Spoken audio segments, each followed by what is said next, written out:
네. 네, 그럼 오늘은 그 도메인 어드베서리얼 트레이닝 오브 뉴럴 네트워크 논문을 소개시켜 드리도록 하겠습니다.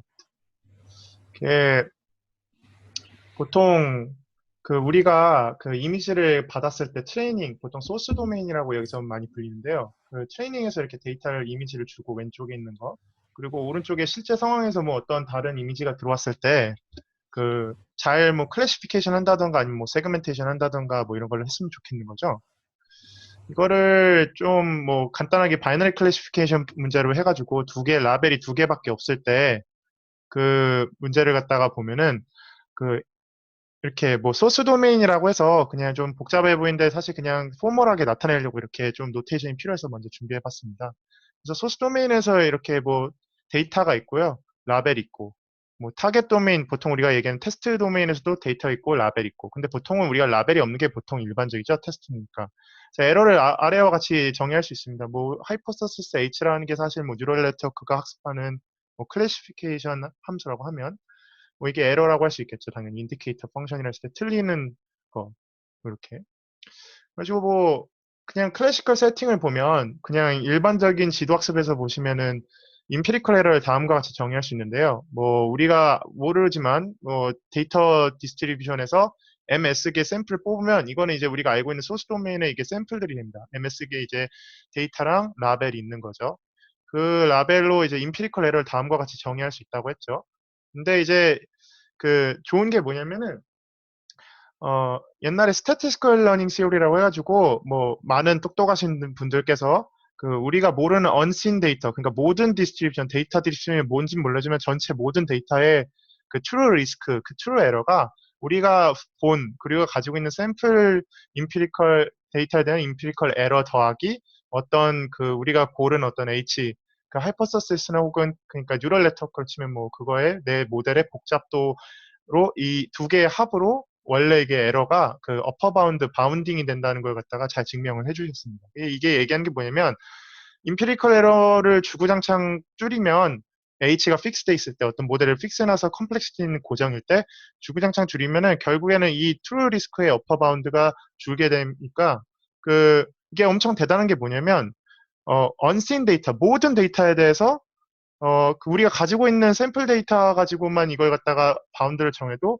모든 그 언신 데이터에 대해서 이 바운드가 성립한다는 거 얘기할 수 있다는 겁니다. 상당히 강력하고 제너럴한 그 바운드인데요. 예, 오캄 레이저 프린시플을 해서 이게 오버피팅 얘기도 당연히 설명을 해줍니다. 이게 주구장창 임피리컬 에러가 0이면 좋은 게 아니라 그 H가 적당히 복잡해야 된다는 거죠. 뭐 뉴럴 네트워크를 예를 들어 뭐 엄청나게 깊게 쌓으면 컴플렉시티가 임피리컬 에러는 엄청 작아지겠지만 뭐 0에 가까울 수 있겠지만 컴플렉시티가 이 텀이 엄청 커지기 때문에 결국에는 뭐 우리가 원하는 그런 좋은 H를 했다고 할 수는 없는 거죠. 그래서 이런 제너럴라이제이션 개런티나 이런 게 되게 중요합니다. 근데 이제 일반적인 세팅에서는 보시면 아시다시피 이 S, 그러니까 트레이닝 도메인에 내가 가지고 있는 샘플 디스트리뷰션이랑 그 테스트 타임 때 그러니까 다른 데이터들도 나중에 나에게 들어올 데이터들도 같은 도메인 어떤 데이터 디스트리뷰션 분포인지는 모르겠지만 같은 도메인에서 뽑혔다고 가정을 합니다. 문제는 이게 이제 소스 도메인이 빨간색이고 타겟 도메인, 그 테스트 타임 도메인이 파란색일 때, 뭐 같이 이렇게 비슷하게 뽑혔으면은 문제가 없습니다. 소스 도메인 빨간색에서 학습을 했어도 이렇게 똑같이 잘 되겠죠. 그런데 이제 만약 타겟 도메인이 생긴 게 트레이닝 도메인이랑 좀 다르다, 소스 도메인 다르다 싶으면 소스로만 학습시킨 애가 굳이 타겟 도메인에서 나중에 테스트 타임 때 봤을 때 잘 워킹한다는 보장이 안 생깁니다. 그래서 그 클래시컬한 거에서도 나중에 들어올 테스트 도메인도 타겟 도메인도 지금 내가 가지고 있는 소스 도메인이랑 디스트리뷰션이 같은 곳을 뽑혔다라고 가정을 하고 이걸 문제를 푼 거고요. 그래가지고 앞에 보일 땐 예시를 다시 한번 보여드리면 이런 게 상당히 흔히 일어나는데 그런데 타겟 도메인이 다른 게 보시면 우리가 트레이닝하는 데이터는 뭐 하이 퀄리티일 수 있지만 그 로우 퀄리티 실제로 들어온 로우 퀄리티 데이터 들어올 수도 있고요. 웹캠이고 뭐 아니면 환경이 바뀌어가지고 뭐 데일라이트 때 찍은 게 선셋일 때 찍으면 이런 식으로 좀 다르잖아요. 뭐 이런 건 사실 데이터 오그멘테이션이라고 해가지고 뭐 로테이션에 좀 로버스트하게 한다고 하거나 뭐 에러를 막 넣어서 좀 데이터를 갖다가 추가를 한다거나 하면은 해결을 할 수 있을 것처럼 보이지만 이게 어떤 새로운 도메인에서 뭐가 바뀔지 모든 걸 다 이렇게 내가 고려해 줄 수 없기 때문에 이런 문제가 생깁니다. 이 실생활에서. 뭐 이렇게 실제 데이터를 주더라도 서베일런스 카메라는 또 인바이러먼트가 전혀 다르게 되는 거죠. 그래서 이런 종류의 문제를 도메인 어댑테이션 문제라고 합니다. 그 더 큰 분야의 트랜스퍼 러닝이라는 머신러닝 분야가 있는데 이 분야의 한 갈래로서 그러니까 이 도메인 어댑테이션은 라벨 데이터가 소스 도메인, 그러니까 트레이닝 데이터에만 라벨 데이터가 있는, 그러니까 이것까지는 우리 슈퍼바이즈 러닝 기본적인 클래시컬한 거랑 똑같죠. 그런데 좀 다른 게 새로 들어올 타겟 도메인, 테스트 도메인에서는 도메인이 좀 다를 수 있다는 겁니다. 그랬을 때 문제를 어떻게 풀 것인가를 얘기하는 게 도메인 어댑테이션 문제이고, 우리는 오늘 이 문제를 갖다가 어드버서리얼 트레이닝 아이디어를 가져와서 좀 더 잘 풀어보자 한 것을 페이퍼를 보겠습니다. 그래가지고 이제 사실 이 논문 이런 도메인 어댑테이션 문제를 푸는 방법에는 뭐 세 개로 크게 클래스를 나눌 수 있는데요. 뭐 앞에서 보셨듯이 만약 내 샘플 데이터, 소스 도메인에 있는 샘플 데이터들과 타겟 도메인의 데이터들이 뭔가 좀 디스트리뷰션이 좀 바이어스가 있는 것 같다. 그러면 뭐 가장 가볍게 생각할 수 있는 거는 좀 바이어스를 준다던가 아니면 리웨이팅을 해가지고 좀 비슷하게 샘플 도메인이랑 소스 도메인이랑 타겟 도메인에 생긴 걸 어떻게 좀 바이어스를 좀 줄여서 맞춰준 다음에 원래 소스 도메인에서 학습했던 그 클래시파이어를 그대로 적용하면 뭐 잘 되겠죠. 혹은 뭐 그냥 생짜로 샘플 도메인을 하는 게 아니라 어떤 피처 도메인을 갖다가 학습을 잘 해가지고 그 소스 도메인이랑 타겟 도메인이 둘 다 잘 워킹하는 공통 분모 피처를 스페이스를 잘 찾은 다음에 거기서 클래시파이를 학습을 시키면 뭐 굳이 이렇게 샘플을 갖다가 막 옮기지 않아도 잘 할 수 있지 않겠냐. 그러니까 피처를 어떻게 잘 셀렉트하거나 혹은 좋은 도메인으로 뭐 프로젝션을 한다거나 아니면 뭐 RKHS라고 해가지고 뭐 옛날에 SVM 하면은 리프로듀싱 커널 히버트 스페이스라고 해서 높은 뭐 커널 스페이스를 이렇게 올려가지고 좀 잘 본다던가 뭐 이런 걸 할 수 있겠죠. 그래서 뭐 간단히 또 어떤 어프로치들이 있었냐면은 오토인코더 이용해가지고요.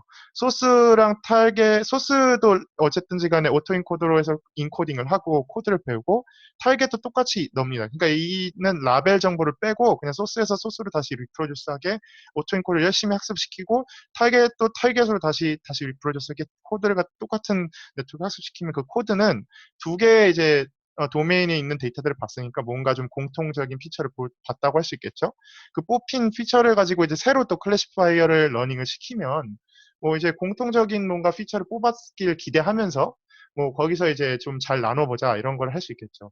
이제 뭐 그 외에도 아이터리티브 메소드 이런 게 있는데 아무튼 이렇게 크게 나눌 수 있다고 보실 수 있습니다. 오늘 말씀드릴 도메인 어댑테이션은 사실 이 피처 베이스드 메소드에 좀 가까운데요. 이게 다른 기존의 메소드보다 어떻게 더 나은지 좀 이따 설명을 드리겠습니다. 그래서 도메인 어댑테이션이 사실 이렇게만 얘기를 하면 저 질문 있는데요. 네네. 전 처음 들었을 때 저 3번에 가깝다고 생각을 했는데 2번에 네. 더 가깝나요? 예, 사실 이 도메인 어댑테이션 뉴럴 네트워크 하는 일이 그 피처를 갖다가 좀 리프레젠테이션을 어떻게 하면 좀 잘 학습을 할까 하거든요. 그러니까 두 개, 아까 전에 뭐 공통 분모가 잘 된다던가, 도메인의 인디펜던트한 피처를 좀 뽑는다던가 이런 걸 하고자 하는 게 DA이기 때문에 두 번째에 좀 더 가깝습니다. 그래서 넘어가면 그 도메인 어댑션 이렇게만 얘기하면 사실 좀 헷갈리실 것 같아서 대표적 예제를 하나 가져와 봤습니다. 센티멘트 애널리시스라 가지고 이게 뭐 하는 거냐면 그 고객 평가가 있을 때 제품에 대한 우리가 가지고 있는 건 소스 도메인은 전자기기에 대한 평가와 거기에 대한 감정입니다. 그 긍정적인 것과 부정적인 것으로 이렇게 라벨이 있는데요. 우리가 하고 싶은 건 이 소스 도메인에서 열심히 학습을 해가지고 감정평가를 잘하는 애를 만든 다음에 이 새로운 도메인, 비디오 게임 타겟 도메인에서 이게 잘 워킹했으면 좋겠는 겁니다. 근데 문제는 도메인이 역시 다릅니다. 그 쓰이는 단어가 비슷할 수도 있지만 안 쓰이는 단어도 많고 예를 들어 뭐 소스 스페시픽한 피처를 내가 잘못해서 여기서만 학습을 열심히 기존의 방식으로 뽑았는데 보면 컴팩트, 샤프, 뭐 블러리 이런 애들이 그 일렉트로닉스에서는 잘 쓰이지만 사실 비디오 게임에서 이런 평가가 쓰일 일이 별로 없거든요. 그러니까 내가 원하는 거는 도메인 어떻게 하고자 하냐면요. 두 개의 피처가 공통적으로 잘 워킹할 뭐 일반적으로 범용적으로 할 피처를 잘 뽑았으면 좋겠는 겁니다. 뭐 굿이나 excited, nice 이런 거 같은 경우는 양쪽에 다 이렇게 잘 쓰이기 때문에 never buy 이런 거는 다 같이 쓰이기 때문에 만약 내 클래시파이어가 이런 도메인 스페시픽한 애를 학습한 게 아니라 어떤 방식으로든 도메인 인디펜던트한 혹은 그러니까 도메인에 상관없이 공통적으로 두 개가 공유하는 그런 피처 스페이스에서 잘 학습을 한다면은 여기서 학습한 게 비디오 게임에서도 잘 학습이 될 거라고 생각하는 거죠. 이걸 로테이션을 그래서 다시 로테이션에서 보시면 이제 전자기기 고객 평가를 데이터라고 하고 거기 긍정 부정 라벨을 y라고 합니다. 비디오 게임 같은 경우는 도메인 어댑테이션 세팅과 같이 이 y가 없습니다. 라벨이. 그래가지고 우리가 하고 싶은 거는 그 뉴럴 네트워크를 우리 사용하니까 그걸로 표현되는 h 함수 공간에서부터 클래시파이어 h를 학습하는데 이 타겟 도메인의 라벨은 잘 모릅니다. 하지만 소스 도메인이 x, y가 둘 다 있고 타겟의 x가 어쨌든 타겟 도메인이 그 데이터가 소스랑 다른 게 어떤 게 있는지는 알기 때문에 두 도메인에서 모두 다 잘 레벨 차는 h를 찾고 싶다는 게 이제 도메인 어댑테이션 문제라고 할 수 있습니다. 그래서 DANN을 어떻게 하려고 하는지 DANN, 우리가 오늘 배우고자 하는 DNN을 어떻게 하는지를 간단히 도식으로 보겠습니다. 먼저 위에 있는 거는 그냥 ordinary classification 그 네트워크랑 똑같습니다. 고객 평가 댓글이 예를 들어 인풋으로 들어가고 뭐 뉴럴 네트워크 사실 앞단을 피처 익스트랙터라 생각하시고 뒷단을 클래시파이어로 생각하면은 피처를 잘 뽑아서 이게 긍정인지 부정인지를 잘 구별을 하고자 하겠죠. 이거는 저희가 라벨이는 소스 도메인에 대해서만 열심히 이렇게 학습을 시키고요. 밑에 있는 게 하나 더 있는데 이게 좀 특이합니다. 그러니까 도메인 클래시피케이션을 하나 더 해주는데 이것도 또 다른 그냥 클래시피케이션, 올디너리 클래시피케이션 문제인데 얘는 전자기기, 그러니까 소스 도메인과 타겟 도메인 두 개를 열심히 비교하려고 합니다. 구별하려고. 이 피처 학습을 된 거로부터 구별하려고 하는데 이 백프로빌 때를 잘 보셔야 됩니다. 이게 학습은, 그러니까 이 부분은 그 도메인 디스크리미네이터 부분은 전자기기, 그러니까 소스 도메인과 우리가 테스트 타임 때 볼 타겟 도메인을 열심히 구별하려고 하는데 이 그레디언트 리버설 레이어라고 해서 이 백프로빌 때는 여기서 학습된 그레디언트를 거꾸로 마이너스로 뒤집어 줍니다. 그렇다는 얘기는 뭘 해주겠다는 얘기냐면은 지금 백프로빌 때 얘는 최대한 도메인 디스크리미네이터는 최대한 두 개의 도메인을 잘 구별하려고 하고 그 업데이트 방향의 반대로 피처 익스트랙터를 학습을 시킵니다. 마이너스를 붙여서. 그렇다는 얘기는 예를 들어 처음에 그냥 학습을 오리지널 위에만 하면 컴팩트, 샤프, 블러리 같이 우리가 알고 있는 전자기기에 더 어울리는 피처가 먼저 뽑혔다면은 이쪽에서 그 피처로부터 인풋이 들어와서 이쪽에서 도메인을 볼 때 너무 구별하기 쉽죠. 그러니까 구별하기 쉬운데 그게 구별하지 못하는 방향 쪽으로 네거티브 피드백을 주니까 이게 good, excited 이런 일반적인 도메인의 인디펜던트한 피처를 뽑게 해주려고 얘를 학습시킵니다. 그러니까 이쪽 앞단의 부분이 어떻게 되는 거냐면 지금 업데이트가 두 개가 들어가는 겁니다. 한쪽 방향에서는 포지티브, 네거티브를 잘하게, 그러니까 우리가 원하는 클래시피케이션 태스크를 잘하게 하면서 반대쪽에서 들어오는 네거티브 피드백은 도메인을 서로 구별 못하는 피처를 뽑아라 라고 이렇게 계속 그 네거티브 피드백이 들어가는 거죠. 그러니까 점차 도메인은 구별을 못하지만 이 포지티브, 네거티브는 여전히 잘하는 그런 피처가 뽑히게 하도록 하는 게 DANN입니다.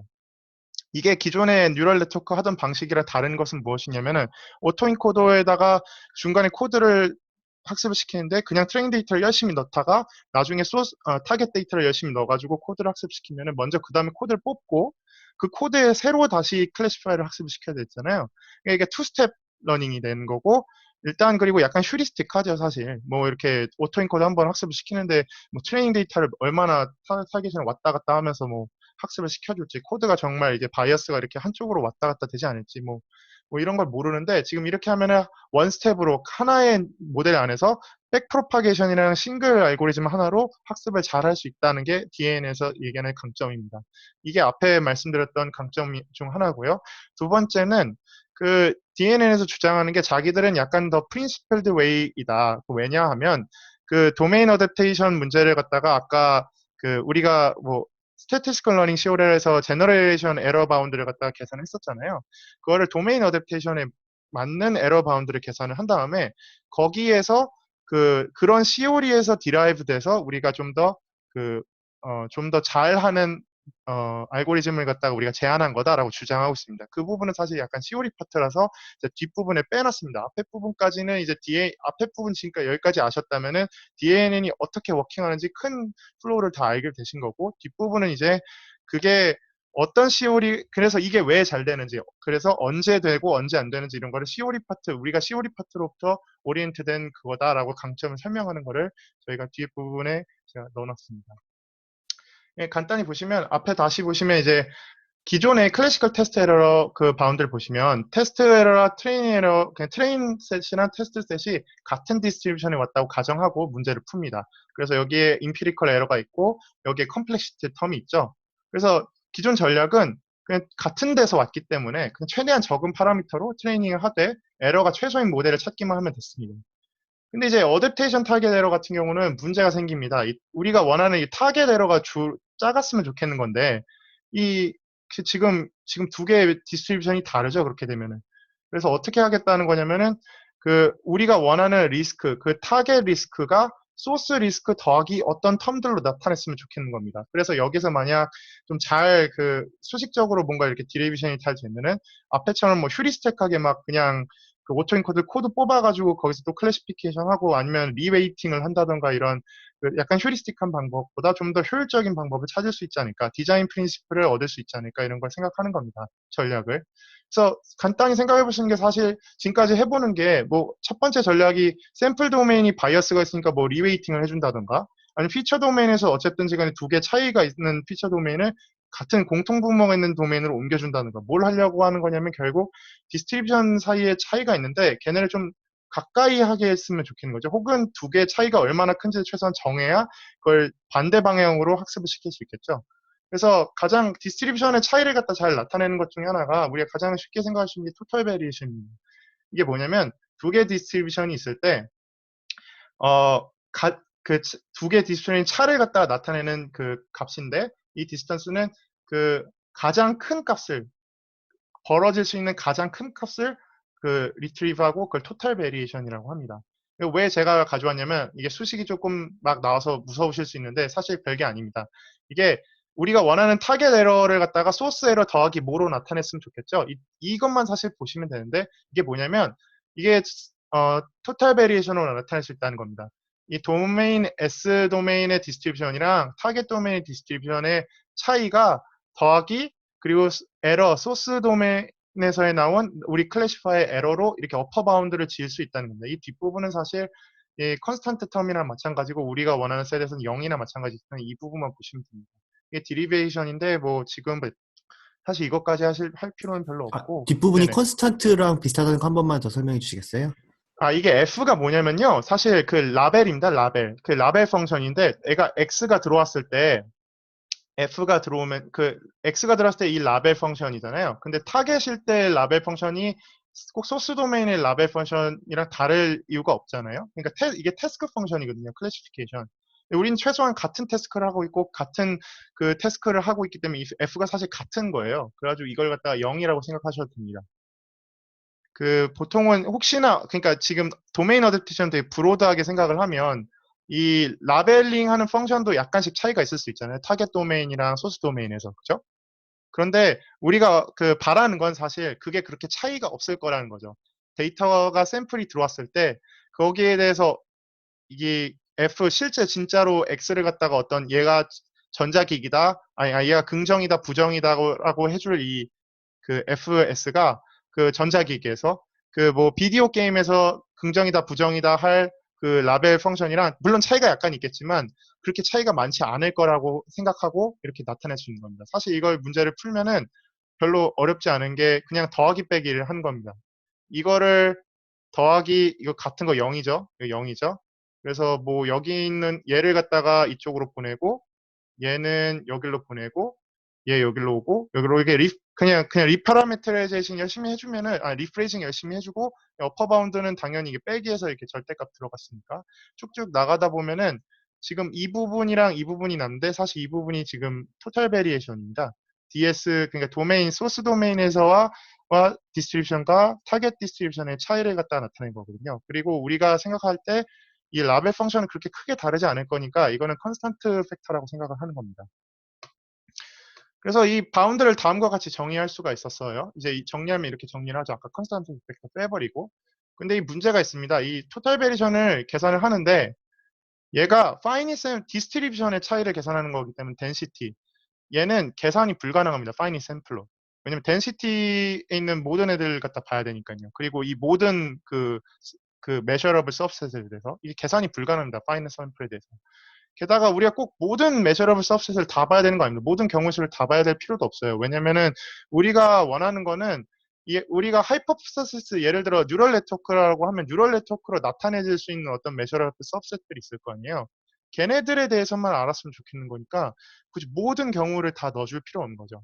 그래서 이게 감사하게도 저기 열심히 수학자님들이 뭘 해주셨냐면은 이 H, 우리가 그 뉴럴 네트워크를 나타낼 수 있는 어떤 함수 공간이 있으면은 그 함수 공간 안에 들어가는 셋들, 이게 셋이 뭐냐면은 그 클래시파이어, 이 H로 나타낼 수 있는 어떤 셋들이 있을 때 걔네 두 개의 차로 이렇게 나타낼 수 있고 얘는 파이니 샘플로 계산을 할 수 있더라. 지금 뭐가 바뀐 거냐면 이게 전체 모든 셋에서 지금 우리가 표현할 수 있는 그 뉴럴 네트워크로 표현할 수 있는 함수 공간으로 제한이 된 겁니다.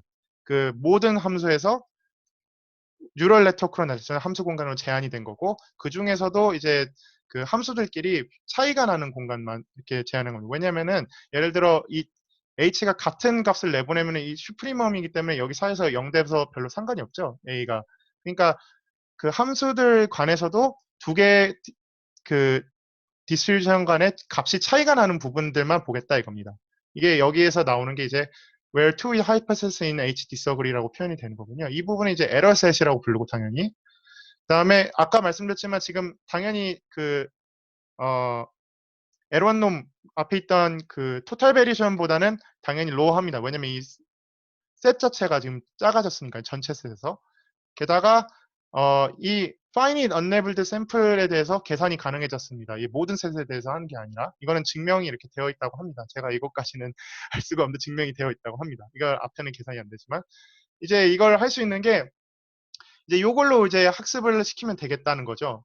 뭘 한 거냐면 지금까지 어, 여기에 있는 이렇게 바운드를 갖다가 타겟 도메인의 바운드를 내 소스 도메인이랑 어떤 그 디스트리뷰션 소스 도메인과 타겟 도메인 디스트리뷰션 차이로 나타내긴 했는데 얘가 계산이 불가능하니까 계산이 가능한 애로 바꿔준 겁니다. 계산이 가능한 애로 바꿔줬는데 바꾸면서 이제 갈아 껴야죠. 그럼 이렇게 갈아 꼈어요. 아까 그 토탈 베리션 대신 얘로 갈아 꼈는데 그러고 나니까 또 어떤 그 원래 당연히 있던 애랑 다르게 어떤 값들이 그 차가 있겠죠. 그 차이 더하기 이거는 뭐냐 지금 앞에서는 얘는 진짜 D에 대한 거고요. 전체 모든 H에 대한 거고 얘는 지금 D 해시죠. 이게 뭐냐면 임피리컬 다이버전스입니다. 임피리컬 다이버전스라고 함은 파이니 샘플을 실제로 넣어서 계산을 했을 때 실제 모든 H에 대해서 또 다 계산할 수는 없으니까 내가 가지고 있는 샘플에 대해서 계산하면 요 정도 팩터로 차이가 생깁니다. 이 D라는 게 VC 디멘션이라고 해서 내 함수 공간이 나타낼 수 있는 어떤 카파시티인데요. 그 capacity, H capacity의 뭐 비고 정도, 그러니까 별로 크지 않습니다. 요 정도 컨스탄트 팩터로 그 더하기로 차이가 생기고 그 임피리컬 바운드는 이렇게 됩니다. 당연히 지금 임피리컬 바운드가 더하기 이게 DH보다 당연히 항상 크겠죠. 그 모든 함수를 갖다 다 넣어서 수프리멈을 계산한 게 아니니까요. 이 람다 텀이 뭐냐? 이 람다 텀은 뭐냐면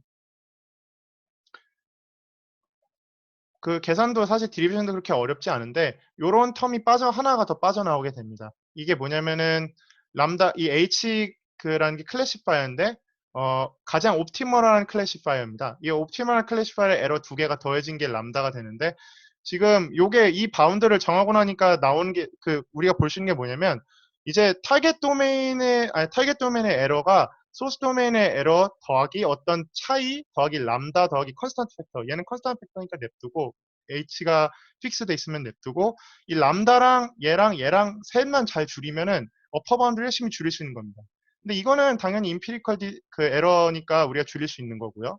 얘는 뭐 어떻게든 그 디스턴스 계산했으니까 얘네 두 개를 어떻게든 좁게 만들 수 있으면 되겠다. 이게 전략이 하나가 세워지는 거죠. 근데 이 두 개만 주구장창 하면 되냐?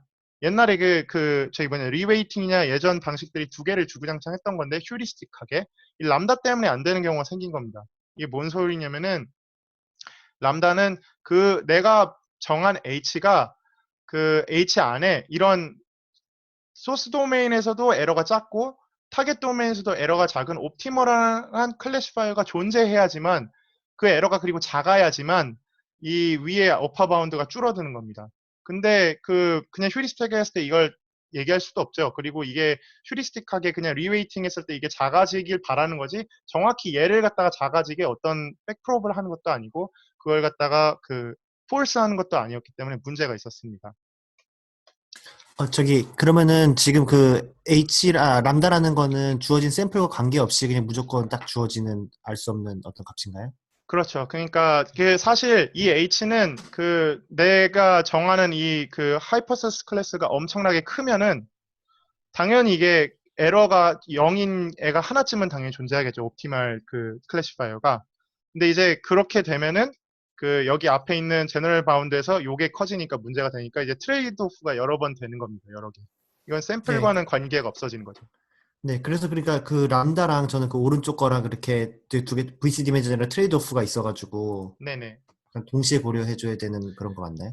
예, 잘 고려를 해줘야 되죠. 근데 음, 이제 그 얘가 람다는 그래서 항상 모든 이 DANN에서 나온대요. 이 람다를 그 만족하는 그러니까 에러가 작은 클래시파이어가 우리가 정의한 뉴럴 네트워크 안에 있다고 가정했을 때 이 문제를 이렇게 가정을 했을 때 그럼 람다는 해결된 거죠. 그리고 H를 하나 픽스를 하면 이것도 컨스턴트 팩터로 줄여준 거고 그랬을 때 요것만 줄이면 얘랑 얘만 줄이면은 최소한 어퍼 바운드를 많이 줄일 수 있겠다라는 전략을 세운 겁니다. DNN에서. 그래서 제가 앞으로 보여줄 거는 요거랑 요거를 갖다 줄이는 거를 익스플리시트하게 했다. 옛날처럼 뭐 리웨이팅이나 이런 휴리스틱한 방법이 아니라 DNN은 이걸 익스플리시트하게 얘를 줄여주더라라는 거를 갖다 보여줄 겁니다. 그래서 이걸 하고 나니까 지금 얘기한 거죠. 이제 이걸 그 왜 개런티, 제너럴전 개런티가 중요하냐면 이걸 하고 나니까 그 어떻게 알고리즘을 디파인 해야 될지 그 투 디스트리뷰션을 줄여야 된다. 왜 줄여야 되냐면 그 정의하고 나니까 그 거기에 다이버전스 텀이 들어가 있잖아요. 디스턴스 텀이. 그거 줄여야죠. 그래야지 어퍼바운드 줄어드니까. 그런 전략 하나 방향이 세워지고 그래서 이런 모델 셀렉션 프린시플도 생기는 겁니다. 어떻게 하이퍼파를 튜닝하지? 임페리컬 바운드를 줄이면 아니 에러를 줄이면서 다이버전스도 같이 줄여야 된다는 프린시플이 생긴 거죠. 그래서 얘네가 나타내는 게 뭔지를 사실 생각을 잘 해보시면 아까 전에 슈프리멈의 어떤 셋에 H가 나타낸 어떤 셋에 같은 A 셋에 그 얘였죠. 그 애를 갖다 잘 보시면 그 얘는 별로 상관없고 지금 어퍼바운드 된 거는 지금 H를 큰 걸로 한 건데 사실 이거 무시하셔도 됩니다. 똑같습니다. 이퀄로 생각을 하시고 다 생각하신 다음에 요걸 갖다가 잘 보시고 이 바꾼 게 뭐냐면 그냥 1 빼기 HF 이퀄 0이 PF HF 이퀄 1이죠. 그냥 그걸 갖다가 여기다 껴놓으면 사실 이게 동치거든요. 동치고 이게 앱솔루트 텀이니까 그냥 두 개 바꿔주면 얘네가 수프리멈이 되는 가장 큰 때를 생각을 해보시면 얘가 뭐냐면요. 이 클래시파이어인데 도메인 S에서 왔을 때 0인 거. 지금 S가 라벨이 0입니다. 타겟이 1일 때. 그러니까 클래시파이어가 완벽하게 일을 잘할 때, 맥시마이즈, 프로바빌리티를 그러니까 S에서 왔을 때 S에서 왔다라고 하고 타겟에서 왔을 때 타겟에서 왔어 라고 클래시파이어가 잘할 때 가장 잘할 때 이 맥시마이저션 값이 성립이 되죠. 그러니까 얘가 해야 되는 건 뭐냐면 타겟과 소스 도메인을 잘 구별하게 해줘야 되는 겁니다. 이 다이버전스를 갖다 계산을 잘 하려면 지금 보시면 그런데 헷갈릴 수 있는 게 여기 이게 뭐냐 이게 절대값이기 때문에 둘 다 완전 못할 때 0 더하기 0 마이너스 1이면 그쪽 1일 때 또 잘 되는 거 그 다이버전스가 계산이 되는 거 아니야 2로 어떻게 된 거냐 클래시파이어가 항상 잘할 때만 지금 다이버전스가 되는 게 아니라 가장 큰 게 두 가지 경우가 있죠. 얘가 0, 0일 때도 다이버전스가 2고 1, 1 둘 다 완전 잘할 때도 다이버전스가 2죠. 이게 왜 그러냐면은 그 뒤집어 생각하면 완전 시험에서 완전 빵점을 맞으려면 쟨 공부 잘한다 그러죠. 왜냐면은 빵점을 맞는 것도 쉬운 게 아니니까요. 그래서 그런 걸 얘기를 합니다. 그 완전 못하는 클래시파이어가 있다는 얘기는 시메트릭한 그 하이퍼스 공간이라고 생각을 해서 완전 잘하는 애도 있기 때문에 둘 중에 어쨌든 다이버전스 값은 항상 그 2로 같이 있다는 겁니다. 그래서 생각을 이 얘를 갖다 이렇게 나타낼 수 있고 그게 이퀄 이거라는 것도 증명이 되어 있습니다. 그래서 얘가 의미하는 게 뭐냐면은 결국에는 뭐 이것도 퍼포먼스죠. 0에서 소스에서 왔을 때 소스에서 왔다고 할 확률, 타겟에서 왔을 때 타겟에서 왔을 확률. 이게 미니마이제이션으로 돼서 헷갈리실 수 있는데 아까 전에 하이퍼서시스가 시메트릭하다는 걸 생각하시면은 이렇게 해도 그냥 이걸 갖다 거꾸로 생각하셔도 됩니다. 여기에서 이제 완전 못하는 애가 있다는 거는 미니멈 하는 애가 있다는 거는 완전 잘하는 애가 있다는 거라서 다이버전스 입장에서는 두 개의 차이만 계산하면 되니까 잘하는 애가 있든 못하는 애가 있든 그냥 차이는 결국 똑같죠. 예를 들어 지금 이걸 입실론 못하는 애로 생각을 하면 이게 에러가 완전 0이 돼. 클래시파이어 에러가 1일 때는 지금 다이버전스가 마이너스 2가 되죠. 근데 이게 완전 못하는 애가 있다는 건 완전 잘하는 애가 있다는 거랑 동치라 그랬죠. 이게 그럼 입실론 0인 애가 무조건 있습니다. 미니마이저는 하는. 그럼 다이버전스가 2입니다. 이럴 때는.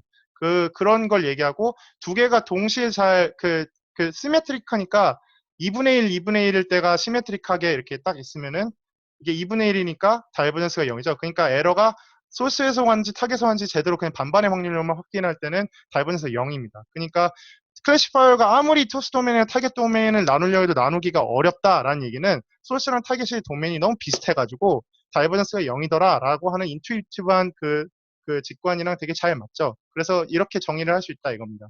그래서 얘가 DNN이 해주고자 하는 거는 앞에서 말했지만 먼저 클래시피케이션 에러를 갖다 줄여주려고 하고 거기에 레귤러라이제이션 텀이 하나 붙어있는 거랑 마찬가지입니다.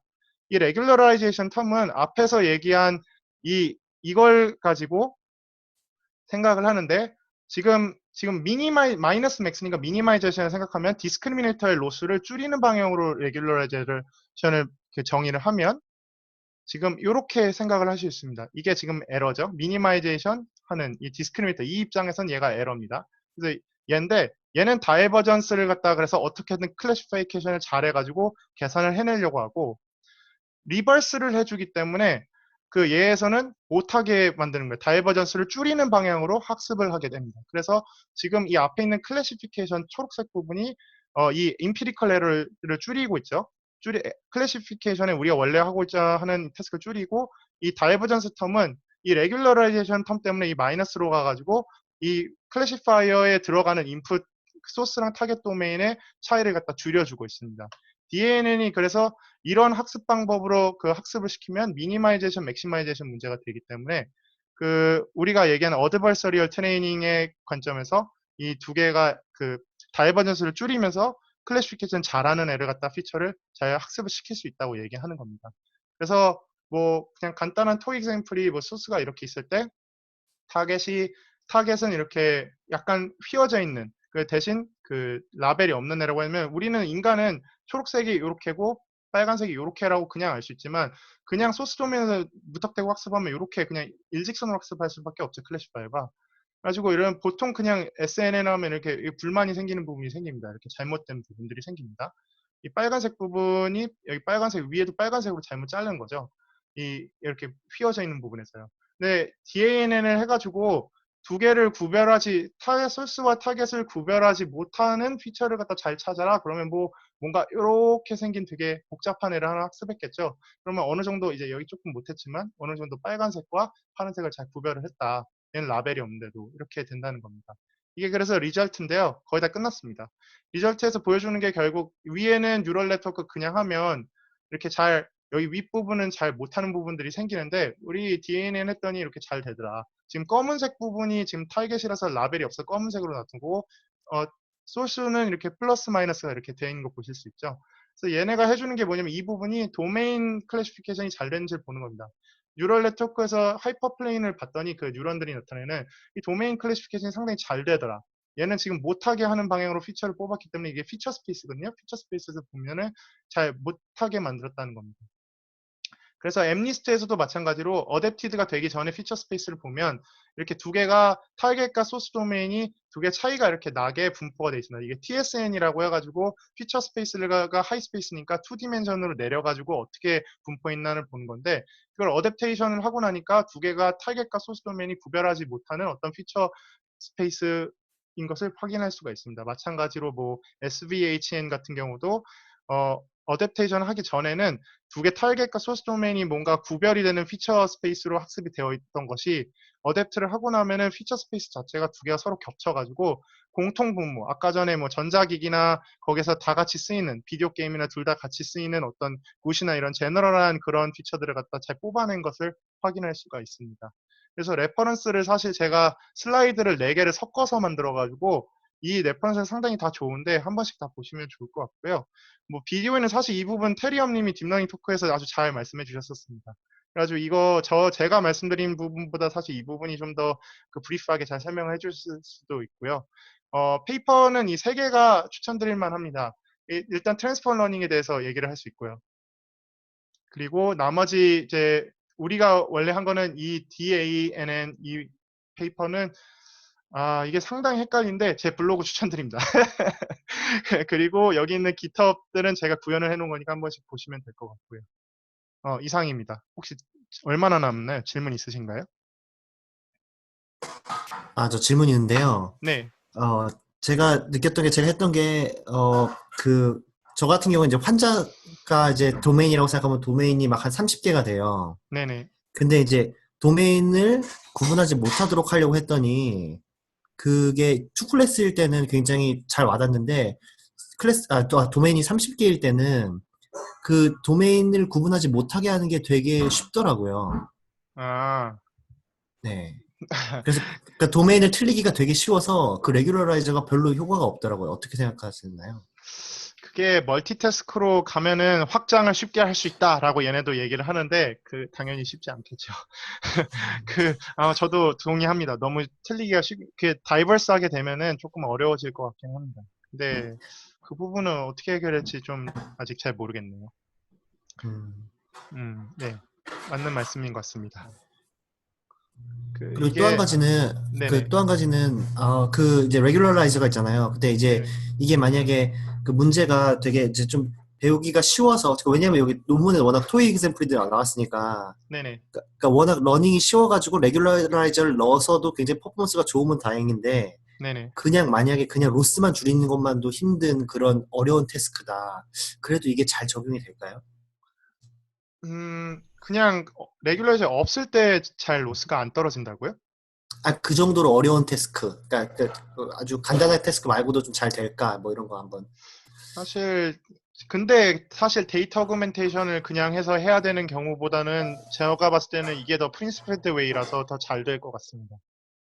이게 뭐 감사합니다. 도메인이 완전 다를 때는 이게 사실 이렇게 제가 트랜스포 러닝이나 이 수학 부분, H 다이버전스 부분은 설명을 더 해드리고 싶은데 30분 내에 하기가 되게 쉽지 않더라고요. 그래가지고 막 압축하느라고 상당히 어려운데